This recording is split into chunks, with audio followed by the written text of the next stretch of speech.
достичь этого в бензин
listen into the conversation we're asking, hopefully not stupid questions.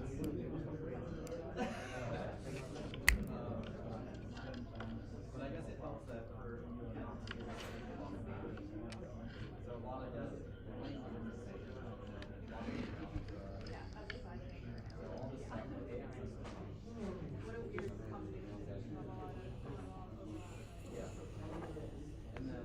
I mean, technically regression is AI, right?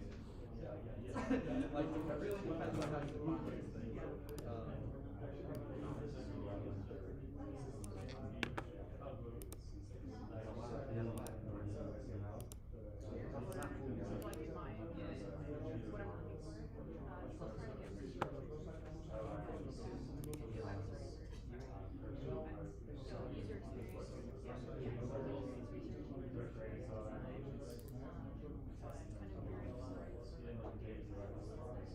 No, I do consider that also.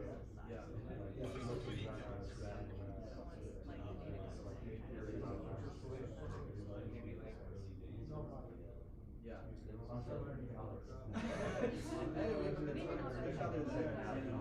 Yeah.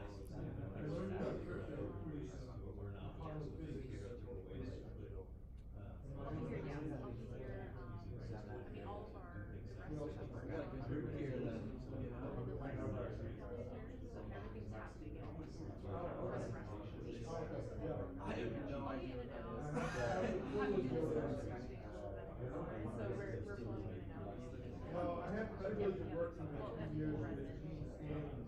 She pointed that. So he's retired now. He's a professor at Boston University. And at the time he retired, he had appointments to just about every department. So much work. His original work is in physics, actually it's water. Physics and water. But then from there, his work has like complex work, touch all kinds of things. Biology, medicine,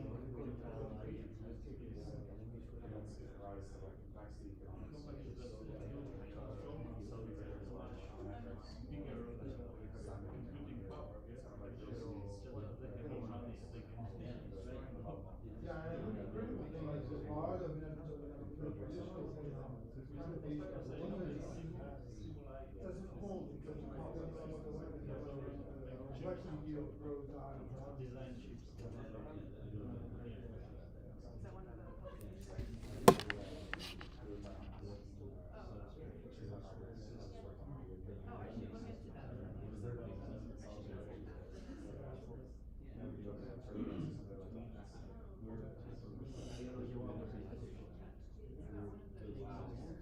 I think like some of the game theory work is interesting. The problem is a lot of the games are just training data for the models. So I don't know if that's necessarily a problem, but maybe you're interested in how they behave. This I'm using models but or yes, what how the models behave in novel. The one evaluation that I ran is looking under what incentives model could be dishonest to their users. And so game theory is a really nice way of testing this because lying is a really messy concept. Right? So like if you ask me how I'm doing today, I'm fine, but I'm having a terrible day, like that maybe this is counts as a lie, or maybe I tell you something that I think is true and it ends up not being true. Does that count as a lie? The philosophy around this is really complicated. So fortunately though, using game theory, what you can do is very cleanly evaluate what is the actual ground truth, what does the model report. So not only maybe these two things are different, and that's just representation of the model, but actually, what if then the reports are different from one another?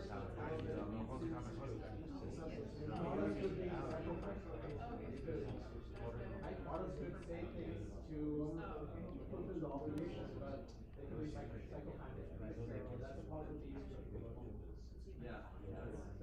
And so essentially, Well, we're applying that kind of work to governance to simulate building costs. And figure out which ones encourage people to tell the truth about this project. Yeah, that's so interesting. Yeah, you know.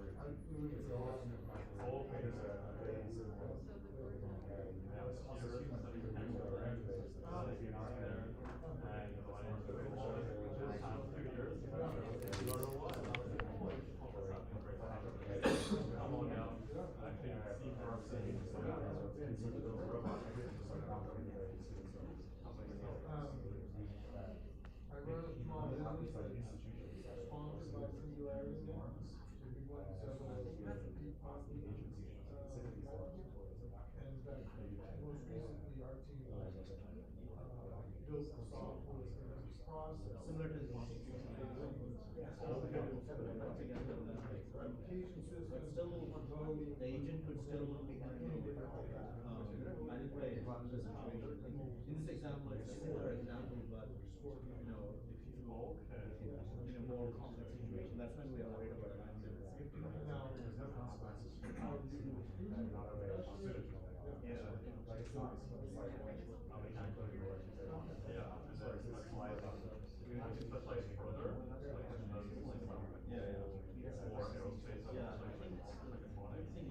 Somebody published a paper where they had a coaching and supporting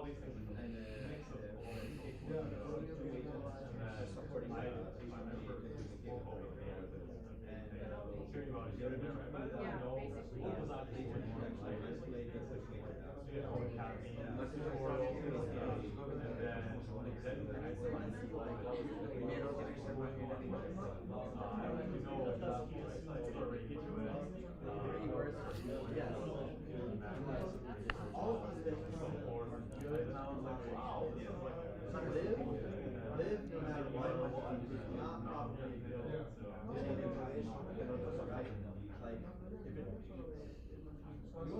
you want it to like want to exist, but you also want to be able to shut it down. Love, like that can very quickly become like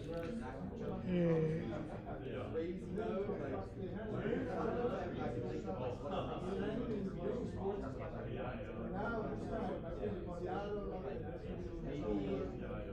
maybe like the process of gaining knowledge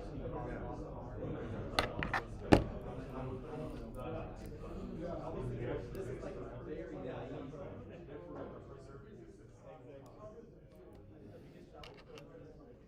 this is further north. With the data that humans have created, that's where the biggest challenge, right? So, But I think you get more at the same time, them to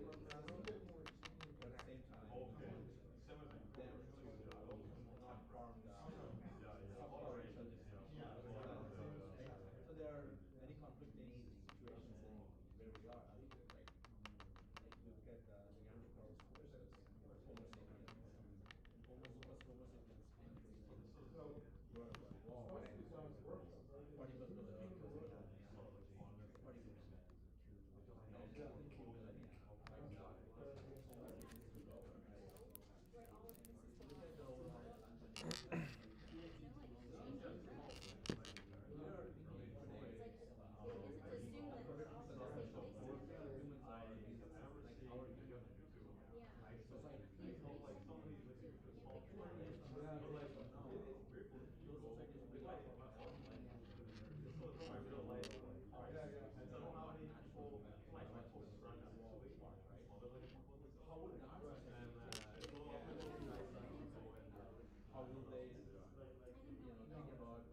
just running stream. Oh, and okay. You camera. are with the, and you're not sure what happened. I'm asking the same questions. Where everybody? Do you know anybody is in charge? Nope. So nobody is in charge. Nobody here who is running the conference. Okay, let me go down to us.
Exactly.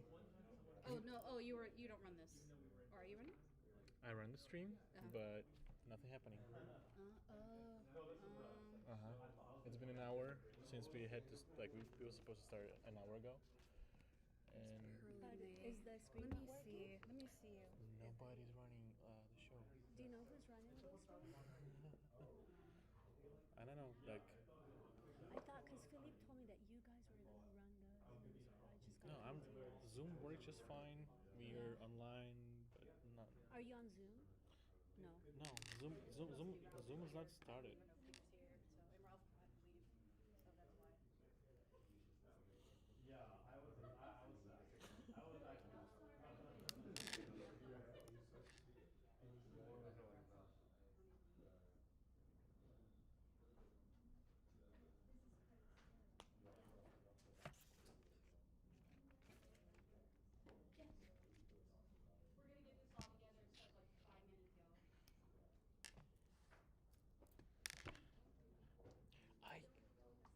I told him.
Black rum?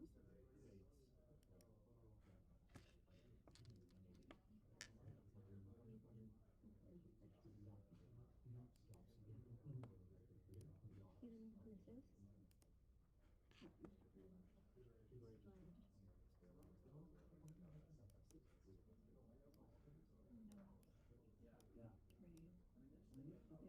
No, that's fair. Their name's not on here, so I don't know. Unless, I don't know unless this is a They basically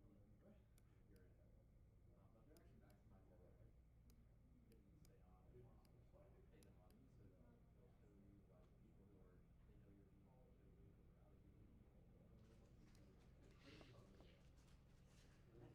of exactly what you're in. But they're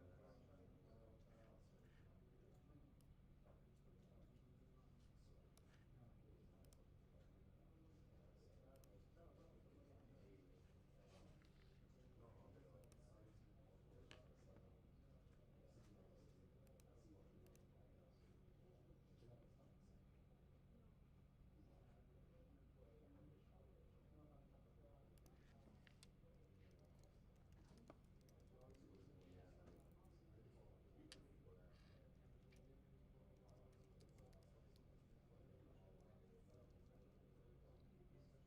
stay on and pay the money, so they'll show you like people who are they know you're being show you people who are out of the loop. It's so much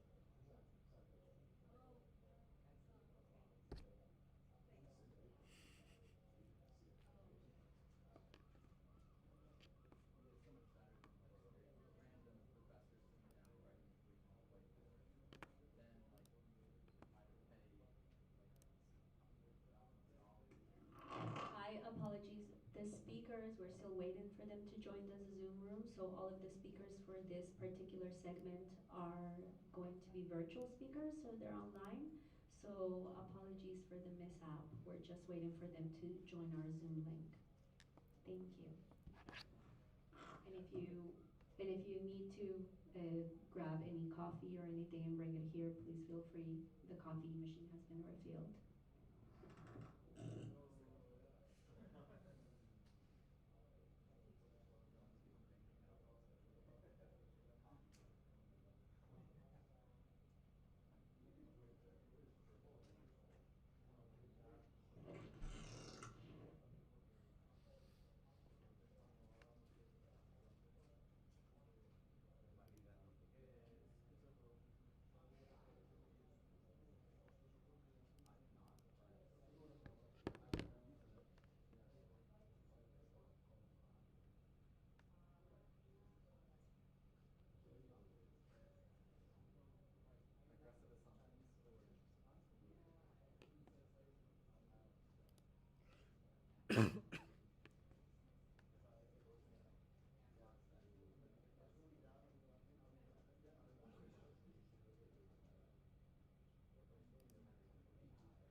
start?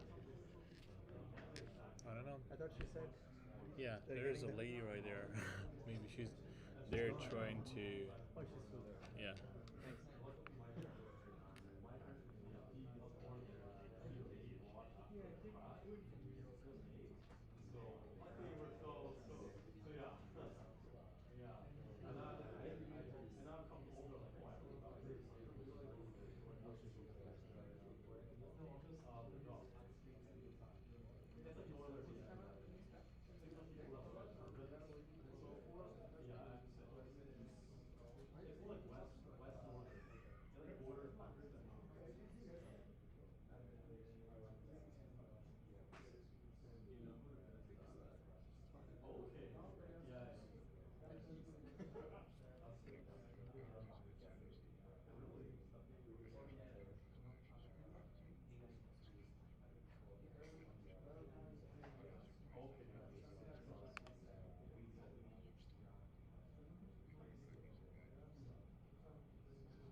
Hello. Thank you for coming in. Sorry for the delay.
Hello.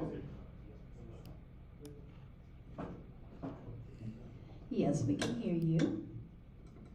Hello. Yeah. Okay. So actually, because of this delay, some of our presenters are offline, so we are just trying to call them to join the link. So just give us a few minutes. Okay. I want you to know that you're really close to the mic, so some of your words are coming out a little kind of Yeah. like there's a little, just so you know.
So, I think first of all, welcome to all of you for the today's workshop.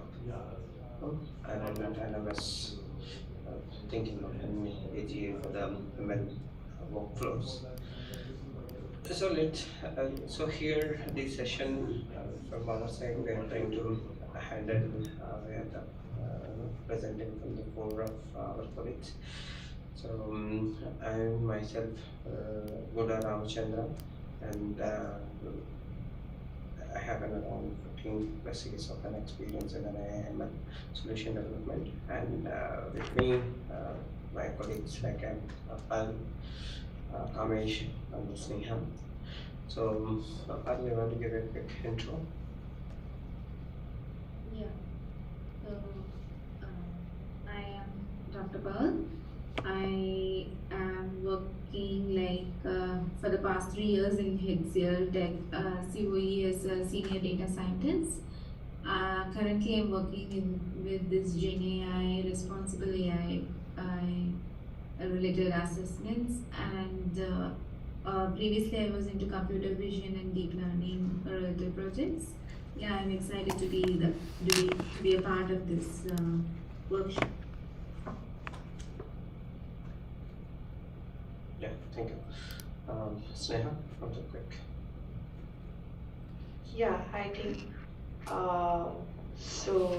Myself Sneha. I have been in this AI ML field since more than 5 years, and associated with HCL since last 2 years. So I'm glad to have this opportunity to present our work in the AGI forum, and looking forward to it. Thank you all. Yeah, so without further ado, so let's begin the session. Yeah, if it's next slide, Sneha. Yeah. If you see that today's we try to cover, start with an introduction of an AGI. So this in this forum, majority of us know what is an AGI. So it's an critical AI research field where we try to attempt to create a software with a human-like intelligence and which have an ability to self-teach. So there are a few aims. Basically a few parts within the AGI, if you can see. So the general abstract thinking point of view. So this is one of the key aspects, like where for any of a given input we need to understand what is the key concept and what are the behind the complexity. Once we need to understand, then we can go further to solve such a kind of things, and also the terms of learning point of view, and creativeness and the background knowledge and common sense to make a decision. So these are some of the key task aspects in a given AGI point of view. When they finish, In the next slide, turn see. off between the projector. So here we all know the basic flow of an AGI point of They view. might run over. Start with, once we give a certain goal, the system itself has to take that goal and try to break down that the goal into a particular task, and it itself try to prioritize those tasks and try to execute those all the tasks, and based on the priority and it execute those tasks and save the task results into a certain speed, so that the cumulative sum of these results will be sent back for the user, so that if that goal achieves, then fine, else it try to adds the new task and then try to see that these that are achieved or not the given goal. So hence it is achieved once, then it try to take it to pick up the next goal, and it works till we reach the end of the goal. So it's going to be like that. That's a generic process of an AGI in a high level. So how it's working. Yeah. And in the next slide, we see here few of the common use cases where the different our AGI can be leveraged. So if you see for the language translation and learning point of view, so now with the boost of an LLMs, now we try to leverage these AGI for the translation purposes and the explanations point of view for a even given code for an examples generation point of view. This helps a lot. And in the researching side, this AGI is picking up very well to create and curate and whole available research papers and give it to for the handy reference for the researchers. And also it creates some couple of an assistive kind of workflows where the researcher can get a quick insights from all available literature in that particular space. And also the same thing can be leveraged in a customer support and a service industry where multilingual support and personalized recommendation and troubleshooting guides and the feedbacks analysis point of view. And also an annotating workflow side, streamline of the productivity and need to use that. A lot of resources. So in such a cases, so in our this workshop, we'll also try to see that how we automated some of these workflows using using an AGI. So that's what even in our hands-on session also we can see that automation of the workflows using an AGI point of view. And next, if you see the building of the code snippets on the right to entire the program point of view, which means that it try to assess the developers. So where it create and suggest some new required code so that it will try to reduce the complexity of your overall task point of view and minimize the risk and the mistakes. So for the building of the code snippet side. And next it is and an application development point of view, it's also help us now AGI is to design and optimize the UI point of view based on a lot of it's a prior training and the knowledge. It also generates the backend code and provides the insight for the optimization of our app's performance side, and also making this Google Workspace better. So this is any of the workspace, maybe not only Google Workspace, so any of the workspaces point of view, will you leverage an AGI for the productivity side and consolidation of an content generation, project management, brainstorming of an idea. So in all such cases, this AGI helps us a lot here. And also like a crypto on the stacks investor side, yes, so these plays a prominent role for recommending goals and continuously monitor other various aspects of the particular recommendation, and then try to give and justify that how that recommendations help us along with the extra supporting documents as well as the referencing information. But these are the few of the use cases. There are many more across these. We just noted down few of from that list. And try to give and justify. Next slide. Yeah. Okay. See, if I see, I think this is Dana MLOps. So this, if you see, it's a classical end-to-end application of handling an ML and then LLM models. So whole it covers the CI, CD, CT, CM, and entire workflow. So if you take the CI, CD part, so the collection of the data from the various data sources and then pass that data for the data processing side, where the data extraction, the transformation happen and extract the features out of it, and these extracted features will store in a feature store for further purposes for an offline and an online consumption point of view. So once our extracted features are ready, then in the CI pipeline we'll try to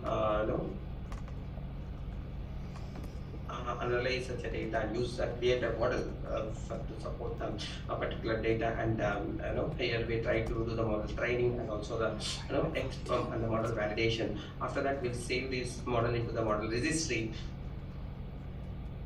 for further processes. So once the model saved in the model registry, the next is the model deployment standpoint of view. So we'll use a couple of deployment options. Either we will use a Kubernetes or Docker kind of a thing, or Triton inference.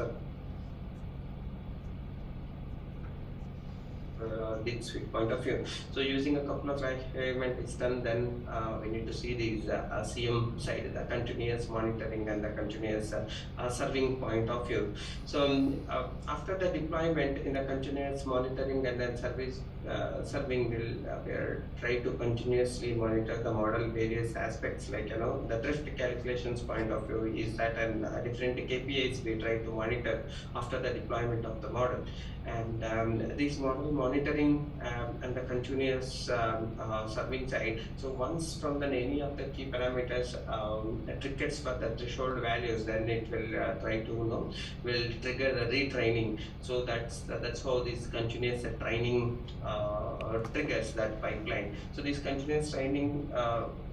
Once this pipeline triggers, which means that again if any new data is there, so it will try to take such a new data and based on its pattern changes, that delta patterns will try to observe those things, and model trainings again happen, and it creates a new version of the model and save that model as a updated version into the model registry for the deployment point of view. So this goes like a continuously, like for all these CI, CD, CT and the CM parts. So the major tech stack you can see at the left side, bottom left. So which are the different tech stacks we will try to leverage for the CI, like GitHub, DVC, MLflow, DVC version control. Those are things we'll use. And for the CD point of view, Docker, Fast API, Feast, and EKS. Those are generally we will use. And for the CT continuous monitoring side, MLflow, Kappa, Flow, and also for the CM side, Grafana, and kind of the things we'll try to leverage. And this architecture is a platform independent agnostic. So these can be deployed across the clouds, like either AWS or GCP. So any of these clouds we can this can be set it up at an end-to-end as we try to leverage the majority of open source tech stacks. And by covering this CI, CD, CT, CM, so the below lines you can see the responsible AI components also we try to add at each stage of model development to at an end model deployment and the monitoring. For all these ML and LLM ops cycle, we try to add a parallel responsible AI covers like model explainability and the model fairness point of view, security, ethicalness, guardrailing and an auditing point of view. So this explainability generally talks about why our model is behaving like that. Is that a model point through the inference results, how we can justify that. So a couple of methods and the techniques based on which model and what type of the data we try to leverage, like a GradCam, Sharp, GradCam plus IZ, Lame. So these are some of the methods and the metrics for the methods what we will use for the explainability point of view. In a fairness side, so this talks about how our model is for the biasness validations point of view. So we try to reduce the biases for the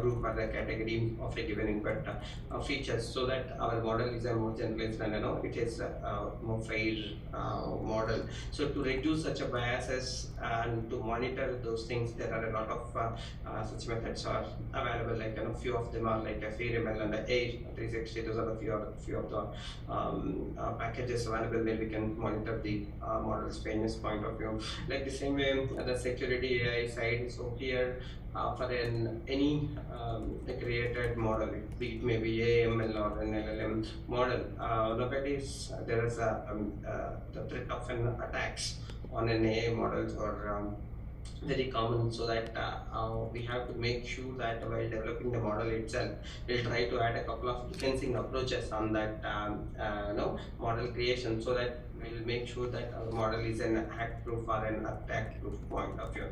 So in such cases, couple of adversarial attacks and a couple of defensive approaches we try to add it here so that we try to demonstrate that for any given attack on the model, how we are able to defend those things. So that's covered under security tower. So with the GenAI GenAI, we also added a few of the new towers like a guardrailing point of view and auditing and LLMs point of view. So these guardrails at a different levels, like at an input guardrailing and an output guardrailing. So where these guides the LLM model towards the required outputs, and also it will try to protect for the given input side for the toxic inputs and the toxic outputs.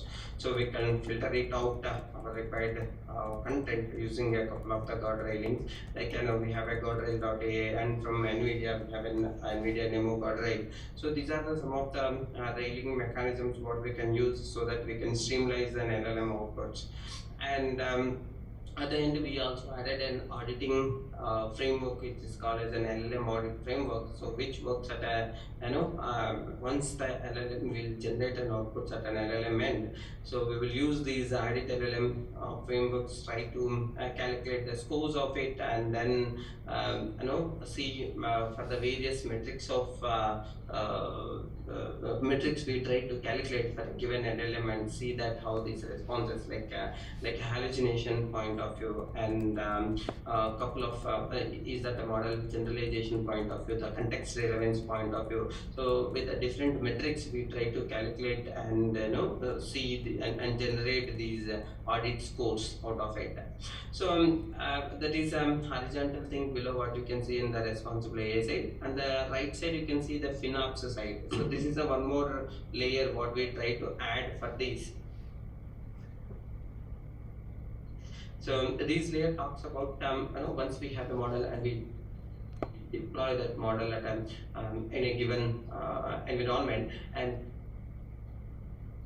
here we try to see that model, which means that is that I am running one model, and it will take it consumes a certain computation power it required. So either be it maybe a GPUs or the CPUs for the inference point of view, and the number of requests I try to handle. So based on that, we'll try to come up with a dollar value for each of these model which we host, so that we can run this particular model and this infra, so it will cost you around these X dollars. So in that way, that will help us for the business owners to take a decision which model to start, even if they are okay to compromise on certain other metric. So so that side of an insights we try to provide by using this FinOps point of view, so that the usage optimization point of view and the performance monitoring point of view, this will gives a high level view and also the cover over there in this FinOps side. So this is overall nutshell of our ML.LLM yeah. So this in the next slide, if you see these LL and LM and then ML and MLOps workflow point of view. Here we try to see that how we can add the flavor of this AGI, so that at each stage of an ML flow or an LLM ops cycle, so how these AGI enhance start from the data collection and the pre-processing point of view, and the model development side, and the model training point of view, model evaluation, and the model deployment and the monitoring. So what we made is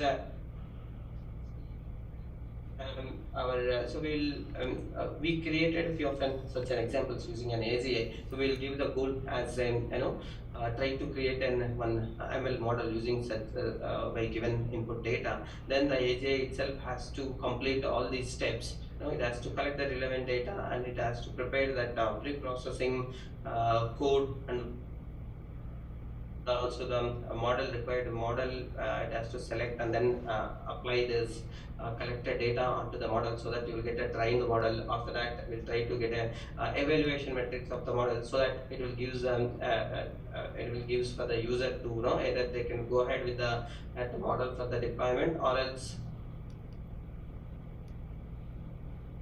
we can ask for the recalibrate or check, go for another model on the same data. So that's one of the example what we plan for this workshop as well, so that we can see that end to end. And for this data MLOps point of view, whatever we showed, so we have an end to end orchestrated demo. So that covers this whole pipeline flow with a AGI enriched version. Yeah. So with this, I try to hand over to my colleague Pal. So she will take care of the next session. How about you, Pal? Yeah, thanks, Ram. Yeah, here I will start with the introduction to AI agents.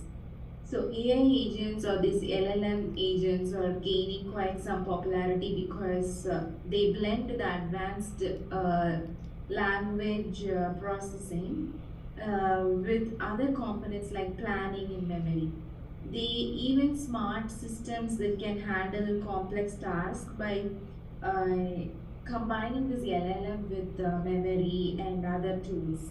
So in a nutshell, AI agents are autonomous software programs that have the capability to perceive their environment, make decisions, and even take actions to achieve a specific goal. It is unlike our traditional programs which are pre-programmed. AI agents can operate autonomously and also it can complete tasks end to end. For example, think about a health board with LLM as the brain or the core that also uses this planning and tool access and memory to accomplish tasks.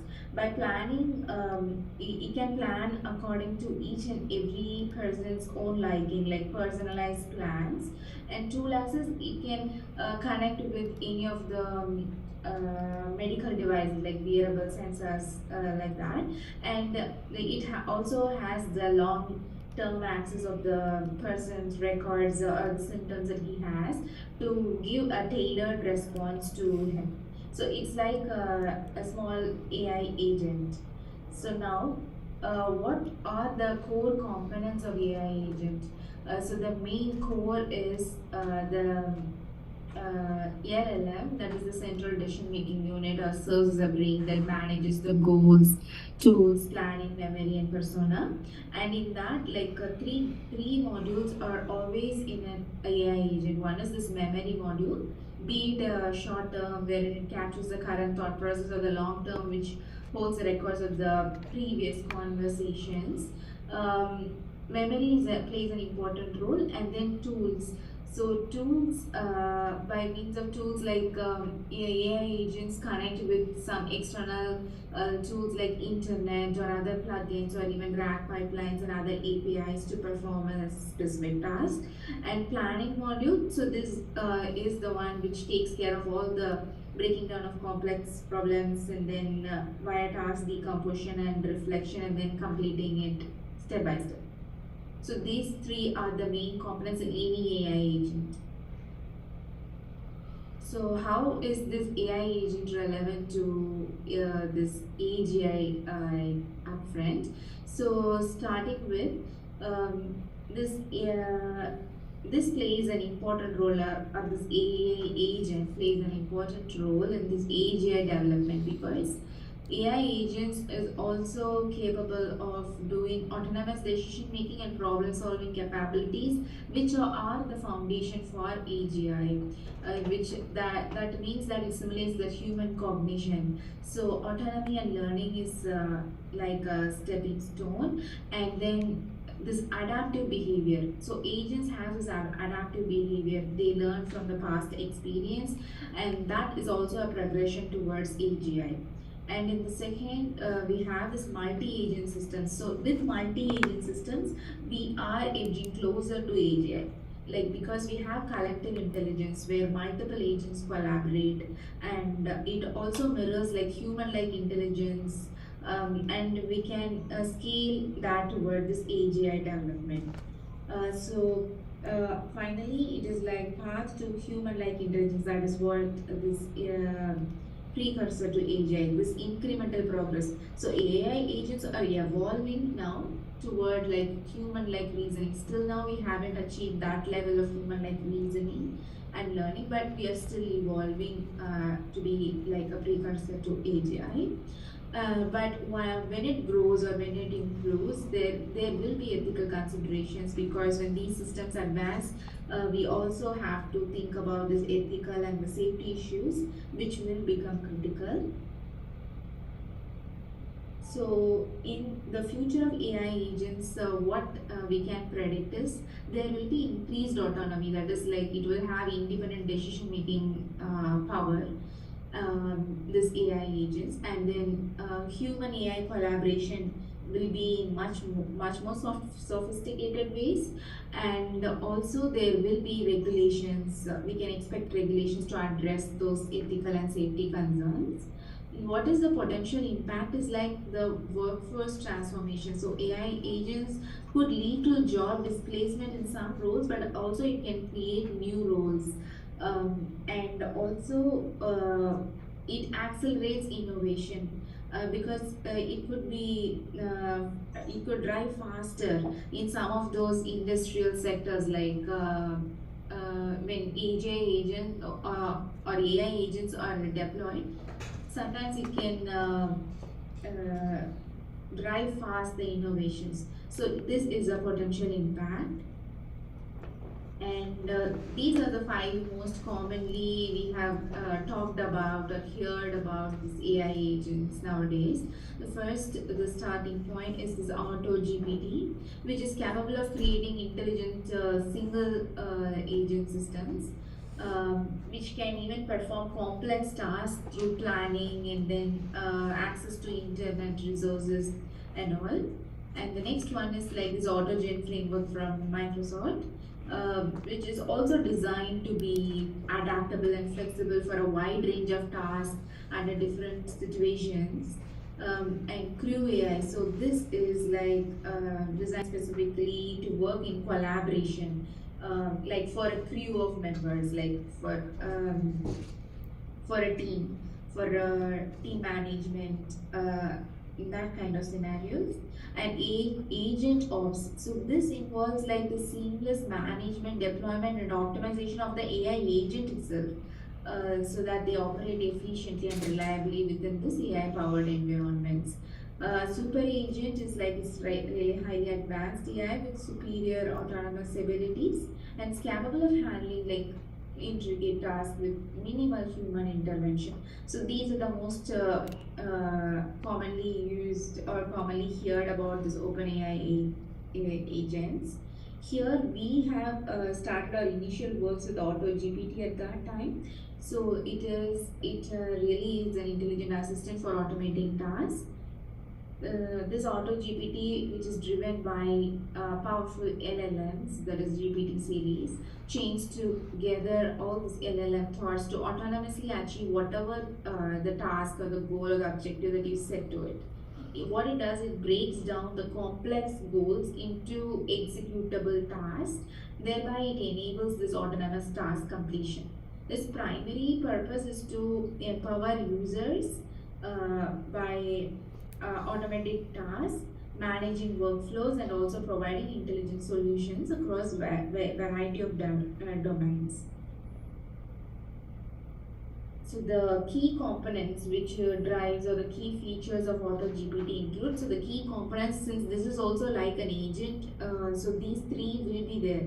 One is like access to different tools, like here it also enabled real-time information retrieval through internet access, and next is the memory, where all we store the information across tasks in it, and then this API integrations, again the tool integration, and planning. So this is like self-reflection and iteration. It continuously refines its outputs through this iterative self-assessment.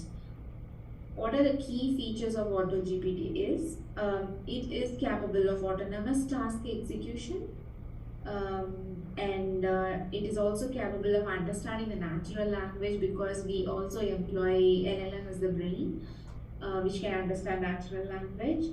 And also it is like it goes like step by step. So first it breaks down the complex thing into step by step. So it is like a multi-step task management, and we can also customize these AI agents for any of the tasks specific to it. And also it's capable of continuous learning, that is it can learn from its past experience, and it's also becoming adaptable and improving with the upcoming days. And then integration capabilities, like I told, it will have tool access to perform some of those tasks. Then the main task execution or the decision making loop of AutoGPT is how it autonomously solves these complex problems is like through this iterative process, that is the decision making loop. So first it understands the goals, and then it defines the task criteria. Then it gathers the relevant information for that, like what are the information needed to perform this task, and then it brainstorms, and then it selects the actions for each and every goals that it sets. Then it executes step by step, like or each and every actions, and then it evaluates whether the results that are the outcome of these actions really met our goals or not. If it doesn't meet, it again refines and then does it from the scratch. Otherwise, it keeps on iterating to do the task autonomously. Like we will show you in the demo, like how it is performing each and every step, or the complex process, how it's making simpler and simpler, and then it doing it pretty well. So this is the technical architecture of this AutoGPT. Here the core components are this optimizer, that is a prompt optimizer. First, the user goals are given to the prompt optimizer, where it is translated into executable steps. So here only it breaks down, and then it gives all those small tasks to the task manager. So task manager then feed that task to an LLM model to get the results. Sometimes every time it is logged into memory, sometimes some of those will need the search queries, like we have to search the web, or the LLM AutoGPT has to search the web and give the results. So all these is taken care of by the task manager itself. And as we know, this language model generates outputs and also it retrieves knowledge. Then the relevant info is also given to the language model, like whatever the search it found out from this web search, it is given to the language model, and the task outputs are again given to the execution agent. So execution agent executes the codes as well as the actions based on the model outputs. And finally, when it's all done, it is also saved in the memory for reuse. So these are the agentic applications. So nowadays we can see agents almost in every area, every sector, starting with business intelligence, marketing, media, education, project management, legal, customer service, we know, data science, and even finance. So here I have listed some of the common agents that are in each and every sector. Business intelligence, that is market research agent. Marketing and media, that is content creation agent. And here educational tutor agent, like that. Here it is financial analysis agent and legal research agent. So each and every role played by each and every agent is different, but the core components are likely the same. So what is the impact that this AI agents brought in is like the positive impact is it boosts the productivity. Sorry. And it also democratizes the expertise and amplifies the human potential as well, because it is of great help to us. And then the limitation here is like currently it lacks true reasoning skills, and also there is a lack in the multimodal understanding. So challenges will be like we discussed, job disruption will be there. but this ethical considerations on this AI safety, that will be a challenge, like when it is in the prime stage. So with this, I have just told you or given an overview about this AI agents, and on that, like we focused on Auto GPT. Now this is the demo or the work that we have even for this proposal. So first is here it is the automating ML workflow with this Auto GPT demo. So do you want a break now or can we continue?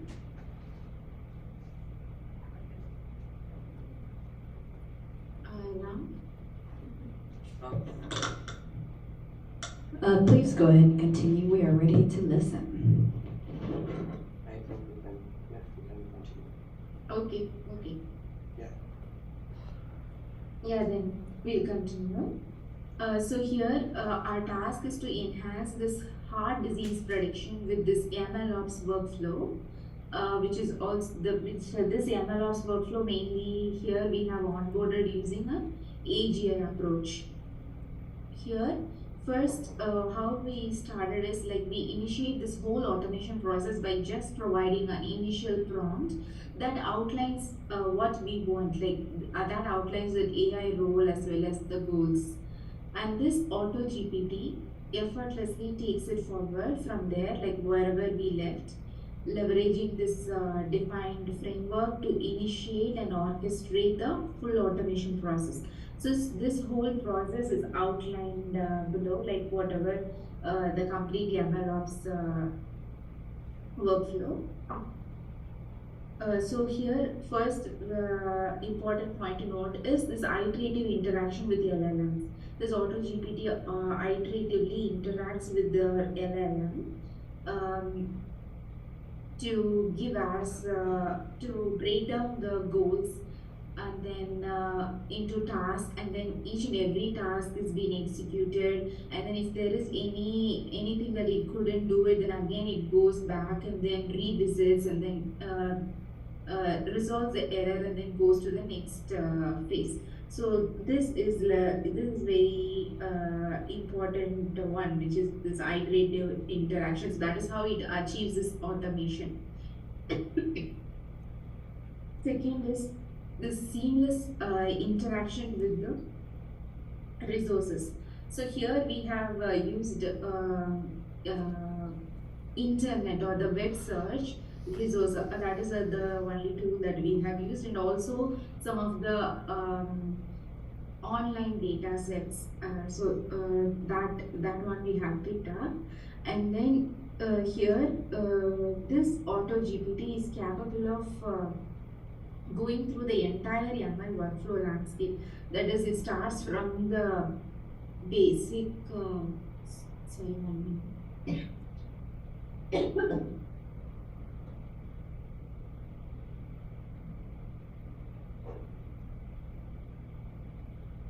Okay, it starts from the data pre-processing phase. That is from right from where it starts to abstract the data, and then it does the pre-processing of data, and then it gets ready for training the model, and then it evaluates the model, and finally it saves the model, and also the evaluation results are also logged.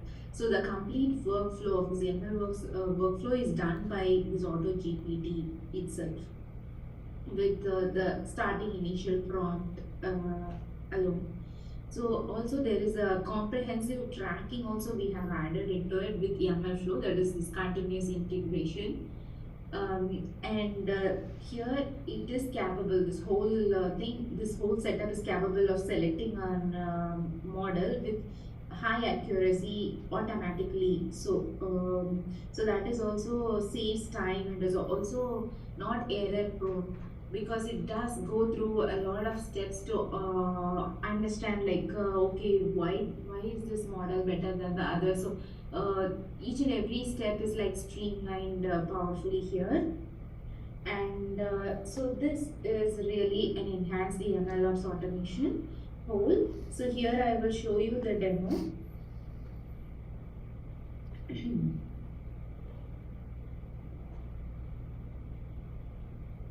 So this is our, like Ram explained, this is our in-house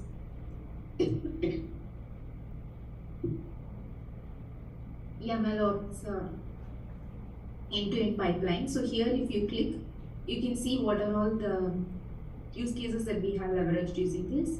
So here I am just going to focus only on this project onboarding, like what we did with AutoGPT, this AI agent.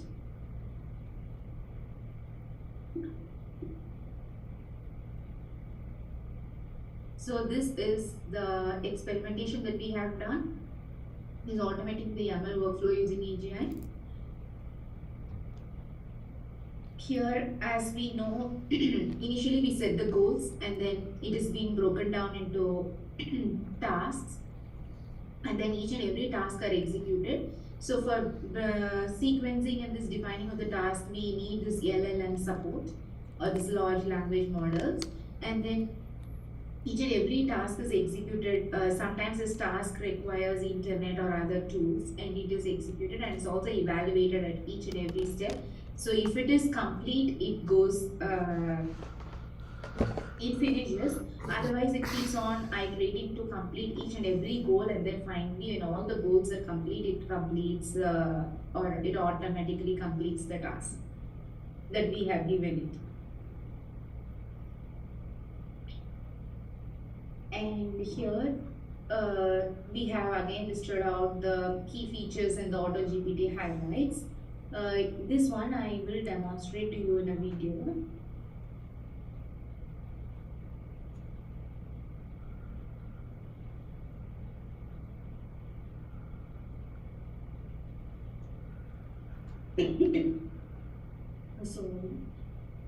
So here first we will be giving our OpenAI key or the LLM model that we want to use. Here we have used GPT series model, so we are leveraging this OpenAI API key. And here we will be giving the AI name as well as the what role it has to perform, and also here we are setting up like 5 different goals that it has to perform like step by step. So once all the 5 different goals are given, so these 5 different goals are nothing but, for starting the first goal I am telling it to do the pre-processing, and the second stage I am telling it to separate the data into training as well as testing data sets, and then in the third step I am telling it to train a model of its choice, any ML model, and then in the next step I am telling it to evaluate it. And then all the evaluation results, like whatever metrics that it calculated, should finally go into a text file, or for us to view like how it came. Now when you hit enter, you can see this. It starts to do the job automatically. First, it writes the load preprocess.py file. That is the first step, like it wants to do the data pre-processing. So when I press yes, so it has written it. Now it will execute this Python file. So whatever the file that has been written, you can see here. Here, this is its workspace. So this workspace only, it will have every whatever the intermediate files that has been generated, or all the data sets that wants to process, everything will happen only in this workspace folder. So we have shown it here, so that at each and every step you can see like whether the results are coming out or not.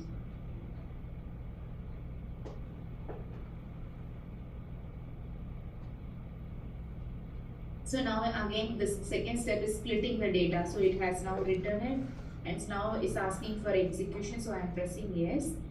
So there is also no need to press, like every time you can simply sitting and pressing yes, yes. You can continuously also give, like for 5 times you don't ask me, just you keep on moving, means you can do like that also. You have to press like Y hyphen any number of times that you want it to operate on its own. Sometimes it may go out of the way, then we have to give a custom response. So here at the end, if you see, you can also give any custom response. So if you want to if you don't want this step to be performed, then you can tell skip it. Like anything, it will obey. Not only yes or no, it will obey our custom response also. So side by side, now we have come to the training model. Here, if you see, it has split it into train and testing, and then also now train model.py is also written, and then finally it's has also trained it and then given the save the model as a job lib file. And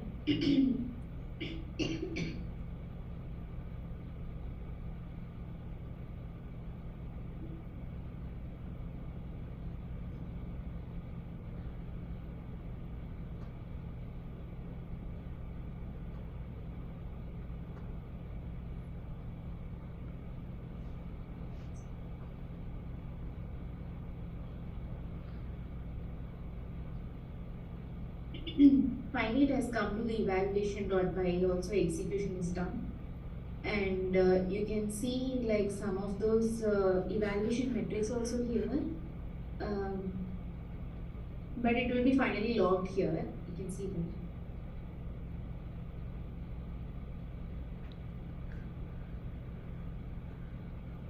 So here it asks should I append or something. So when you see like in each and every step, when we do the hands-on, maybe you'll be able to see like each and every step or the thinking, it really, it's like how a human thinks, like what step I should do next or what will come next. So it goes in that fashion.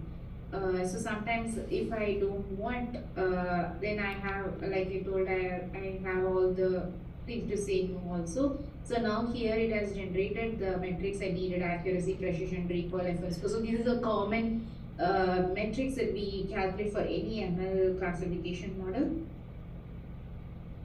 And now it has told the text has been appended successfully also.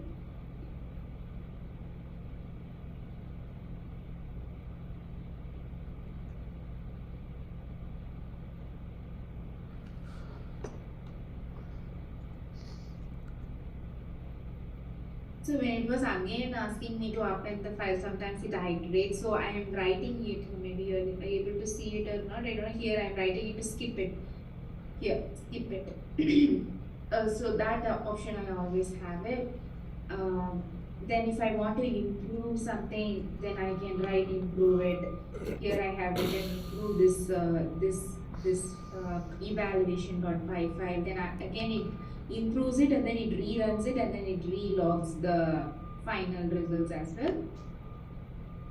So when it says, when it thinks that everything is complete, it will also say that all the task has been completed successfully.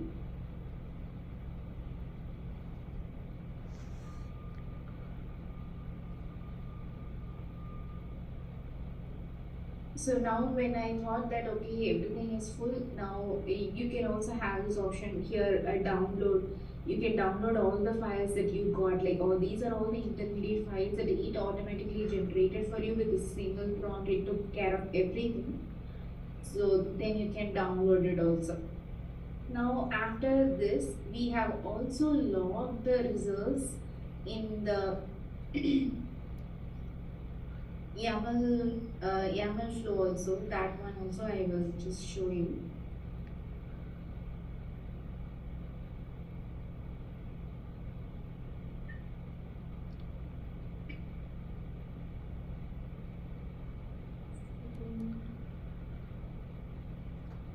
Okay, so these are the ones that is being logged for this heart disease prediction. What we are logging is, if you see, if I choose any run, I'm just logging all the necessary hyperparameters. Then what are the AI roles, that is this goals, and then what is the AI name that we have run, and what is the AI role in it, and what are all the models that is being used for that, and what is the token limit, and what is the temperature say. So all these things I am logging in, and also along with this I'm logging the entire workspace also, like wherever it generated all these files, so that in the future it will be helpful for us to start from also, and also to recheck. So how with this model how it performed, then if I change the LLM model how it is performing. So everything comparison. So this is how we log, like continuous integration. So this one we have shown here for now. So this is the complete workflow for now. So after this, we can start with the hands-on session. So till now, like if you have any doubts, you can ask us. So after this, we can have the hands-on session as well, so that you will also have a clear picture of like how this GPT is doing this reasoning and this task execution and everything, like step-by-step manner, automatically how it does take care of everything.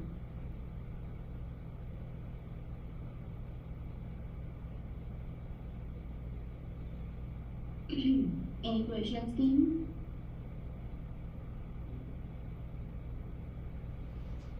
Hello.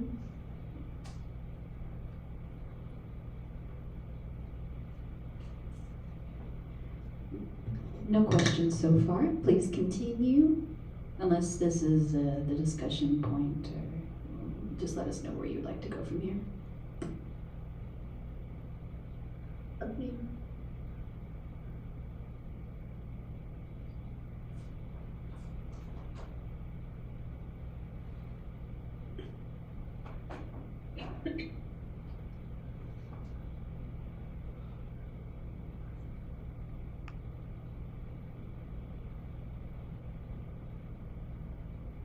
So to replicate this task,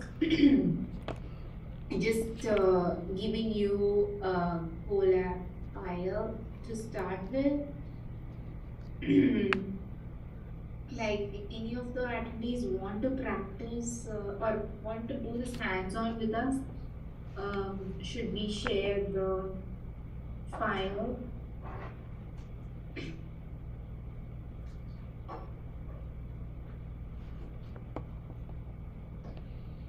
Anybody?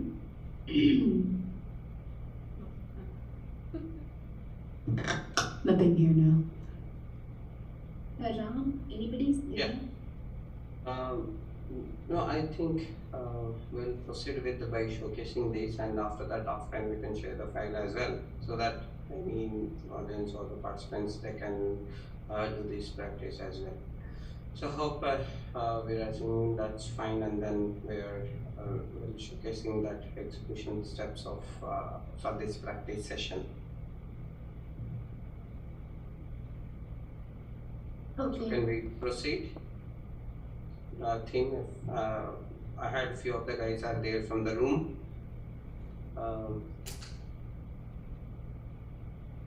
Can we proceed further?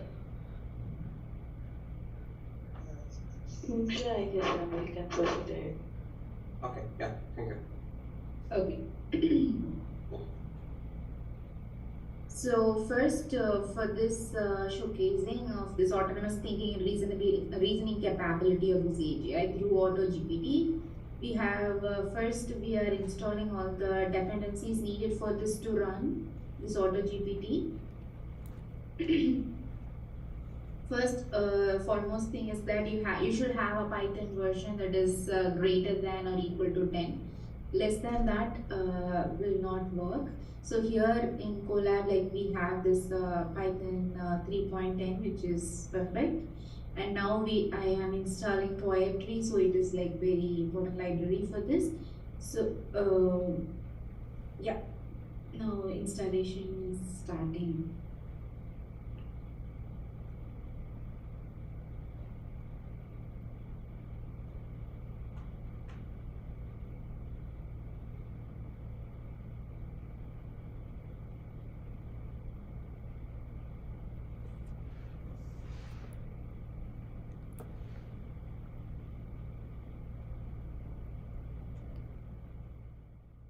Yeah, I think we can cancel the session, cancel this, and yeah, show.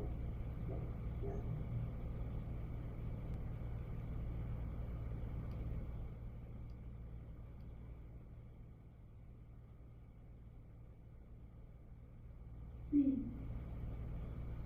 It's nothing.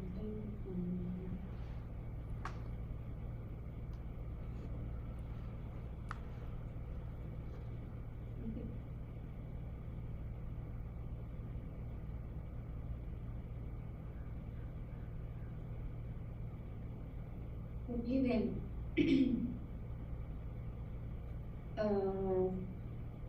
We can unzip. Okay, first we have to download this file from this G drive link.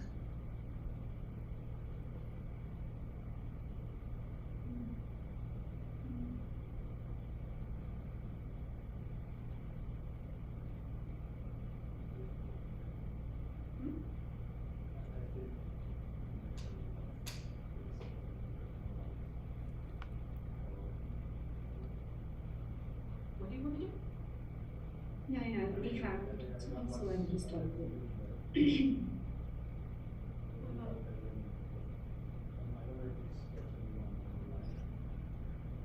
Oh, we can't tell because we don't have like the info for that. Yeah, so because everybody's watching via YouTube. Yeah, so.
Will it be okay if we show in the digits itself? I don't know why it's getting stuck. Hello.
So now, after we unzip, we located the folder, and now this is our auto GPT agent. So we have come here, and this is it's like the present working directory now, and we can see list. You can see all the files that are being listed in this.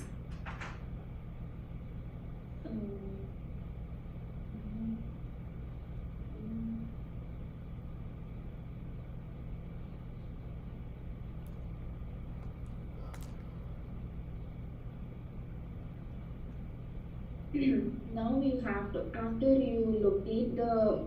after you come to this auto GPT, that is the agent, now you have to edit the env files, wherein you will be setting the OpenAI key, and also you will be setting the models for smart LLM and fast LLM. Uh,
Here is where you have to set your API key.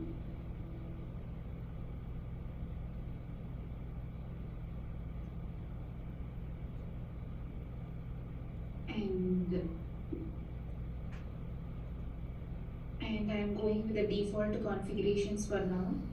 So I'm good to go now.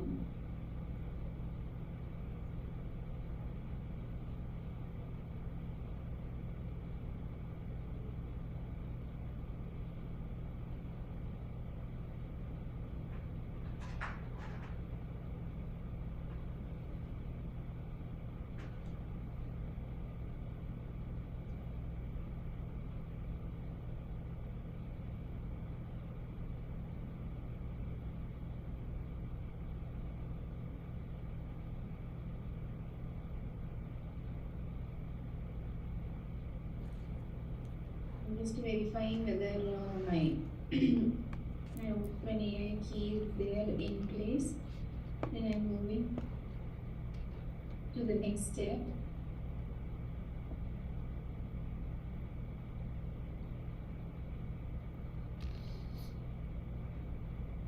That is this installation. So this one poetry install itself installs all the required libraries for effective running of this auto GPT agent. So it will take like few minutes.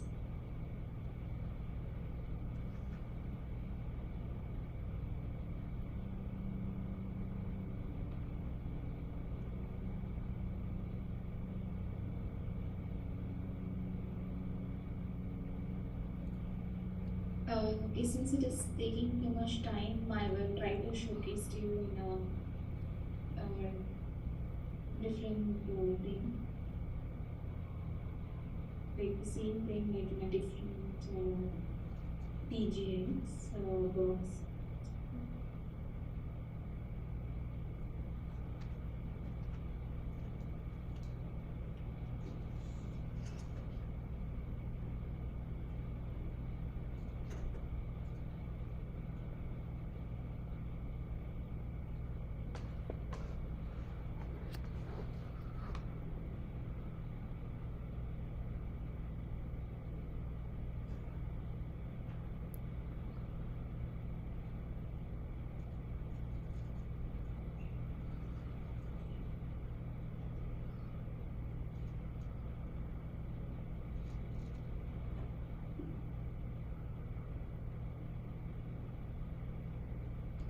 So this is the command we will be entering there next. So I'm just running it here. So you can easily see here. So this is the welcome news, that is like it has told that I have chosen Smart LLM is GPT-4 and the Fast LLM is GPT 3.5 Turbo and the browser is this Chrome. And here these are all the existing agents that I already have done, that is News Scraper, Recipe Agent, Audio GPT, Summary and all. So now I am just hitting a new one. So here is where you have to give your initial prompt. So from here, this auto GPT will take it forward. So I'm just entering the prompt. Just a second. So that prompt itself says that you are an agent specializing in this automating the process of heart disease prediction using machine learning models. And here it says all the info about, first you have to start from pre-processing, then go to the splitting data, then find and then training it, and then testing it, and then evaluating it. So I'm just logging it here.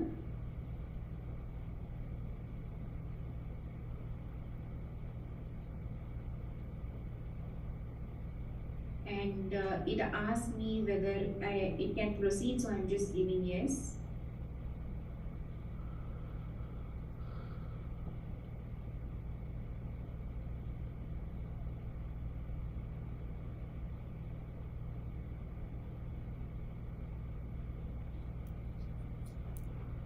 The first step, it is going to write the pre-process file, and then it will start executing that Python file. First it writes and then executes, writes and then executes, and then the previous step becomes the input to the next step. So that is how it is.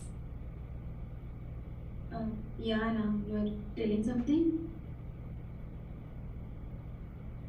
No, Kal, go ahead.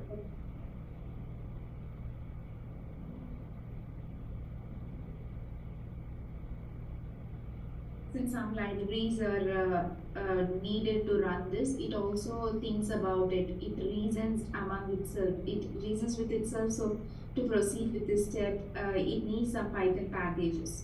So then it plans how should I do it, and then again it reasons and plans, and then it thinks through, and then it does the job automatically without us instructing it.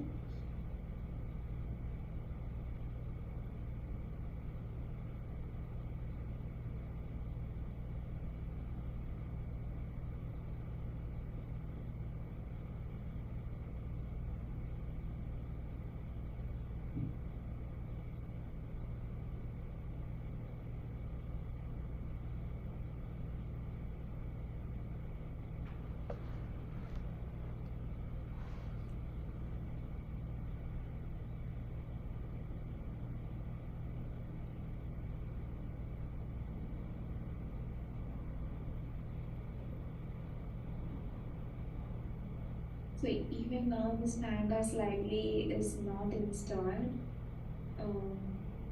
So it writes the Python code accordingly to install and take care of it also.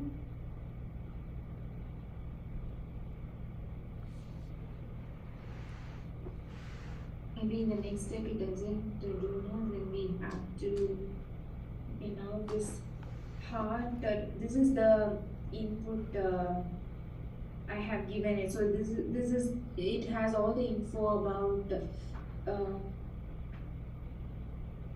this heart disease. So I'm just giving the input here.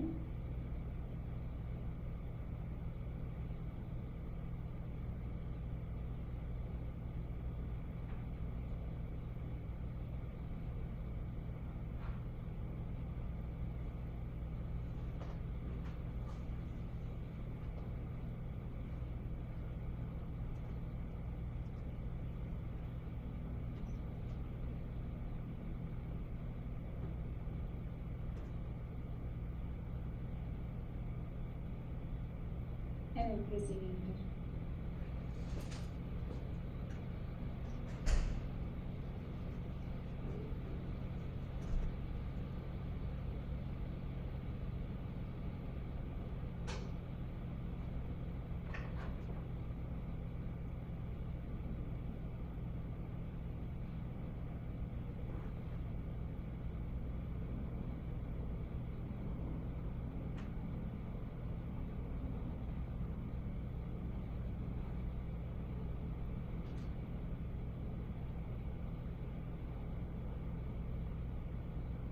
So the first step is complete, like data is pre-processed and it's been saved. If you can see here, this is its workspace. So all the files that are intermediate files will be logged here.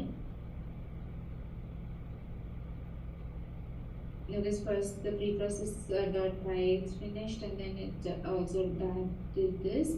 Then now it again goes to the next step and writes the code. Then it will start to execute the code.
So now you can see that it has split the data into training as well as testing set. So this is the initial data set, and this is being splitted into training as well as testing data sets. So we give the training to the training and the testing to after we train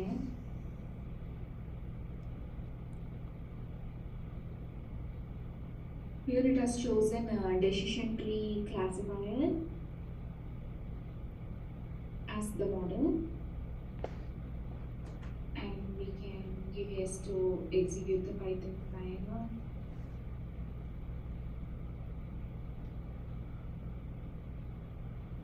Maybe it doesn't take this much time like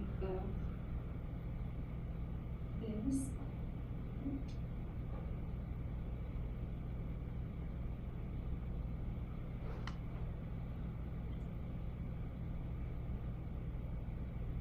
So each and every step it plans out, and then now it started to open the file and see what is there. So it has been added to context.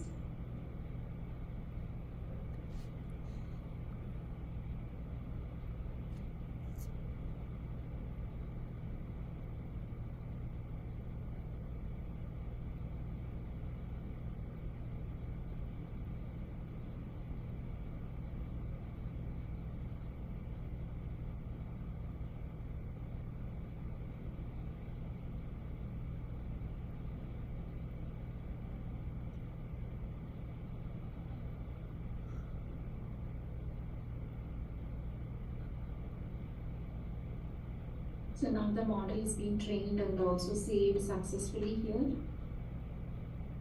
So the decision tree model is being saved in a pickle file, and this is the training code. So after this, the last step is the evaluation step. So it wants to write the evaluation script. So now it is being written successfully. Now it will be executing it.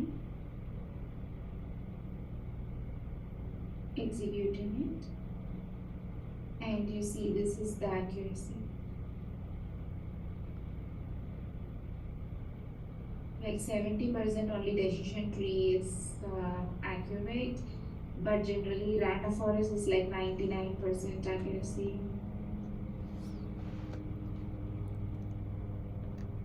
For this task actually.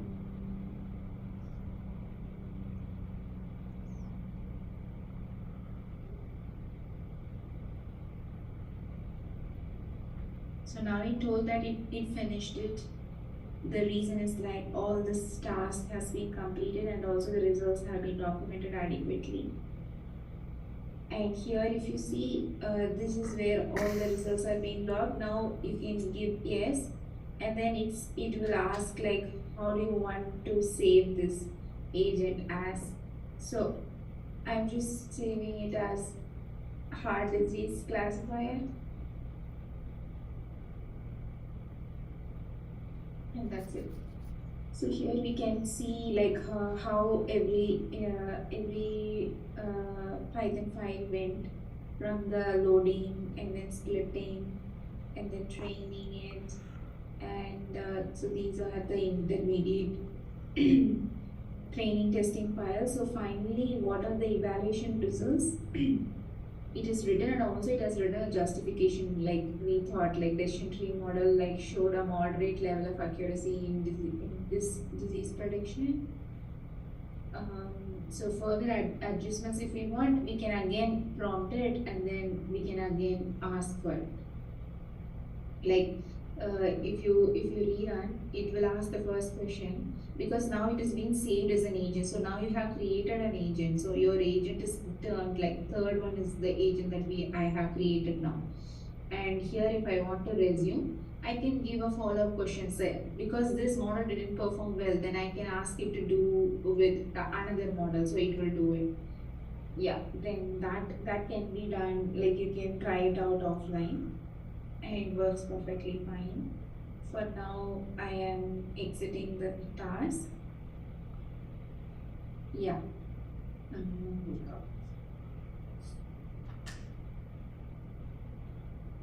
So this covers that, by taking one of an input prompt as an use case, so that it itself try to collect the data and creation of the pre-processing, and then do the model selection and the model training. After that, the model evaluation and whole step by step done by an AGI with the flow. And this agent further also we can use for the further purpose, like I'll explain, so we can ask that tweak that model, or else use a different model. So based on that instructions, again it will rewrite the codes, and we will get a best out of it. So the idea is to show that end-to-end automation of this ML flow pipeline using an AGI. So that's what we try to achieve. And these files also offline we shared for the practice purposes. So team, any questions from then anybody? We are happy to answer.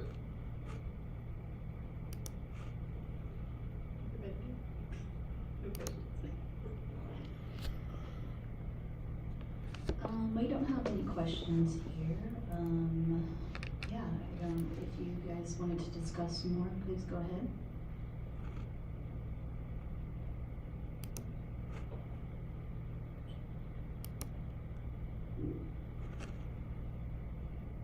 Well, I think we covered what we planned for the session, for the workshop. Yeah, if no further questions, yeah, we can close the session.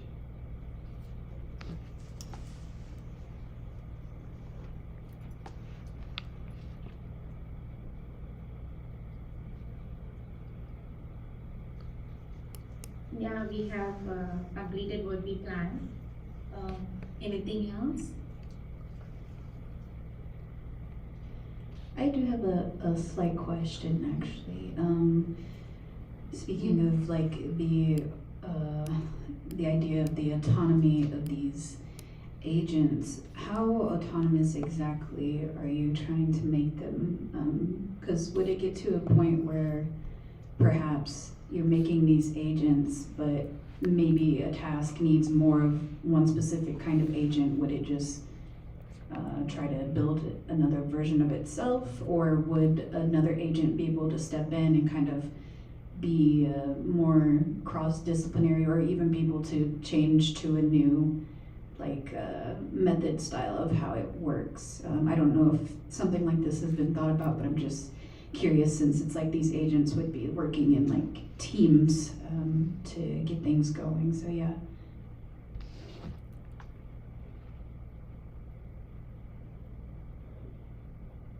Okay, so actually it is not like a better version of itself or that.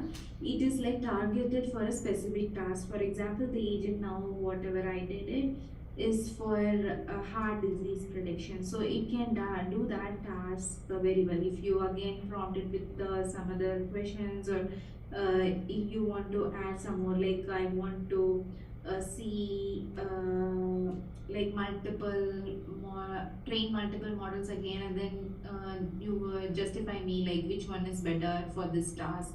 Like that, it will keep on analyzing, and it is like it is good at the task that is targeted at. So it is only for a specific task. It is tailored to that specific task accordingly.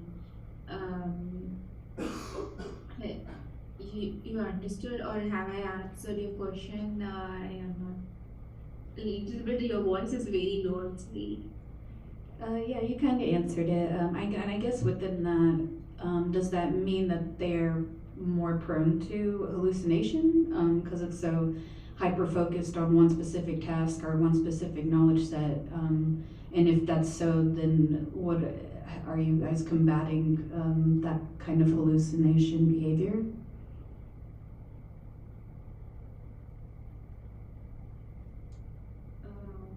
Okay.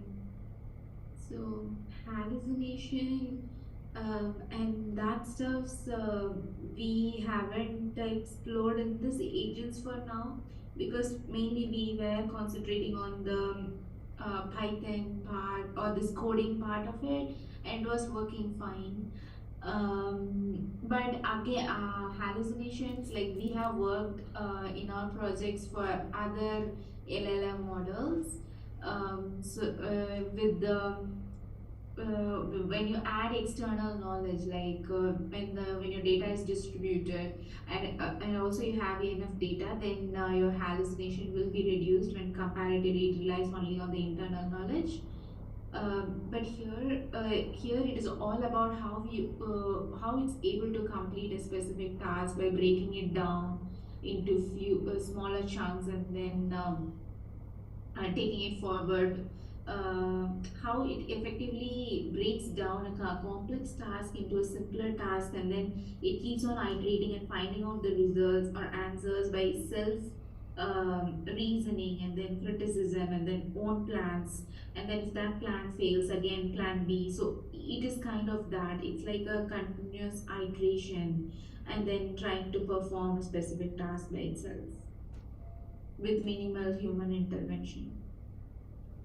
Here we no need to write because in ML flow or this ML pipeline, we have to write code, right? It is like a human expert should be there, and he has to start with the data pre-processing codes, and then the next, and how it proceeds further. Like the previous output will be the input to this. If that is wrong, then again it has to loop back.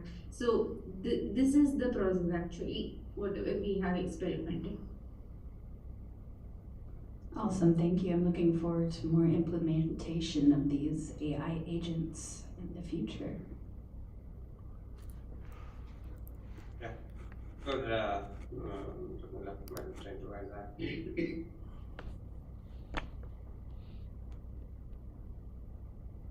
So, any other questions? No more questions on this side. Okay, so from the audience, any questions? Who are joined virtually or else in an offline? Then we'll feel free to take it. Okay.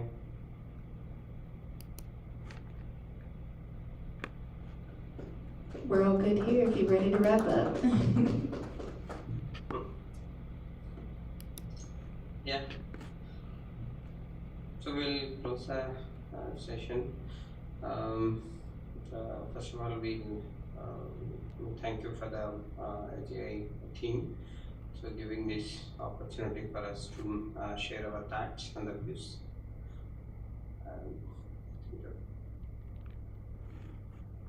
Thank you very much for coming. Have a great night, and thank you for joining in such a late hour. Yeah, thank you. Bye.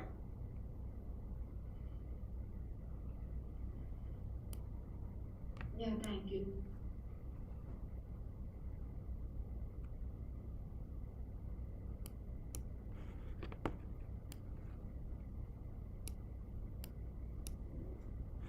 Thank get it right.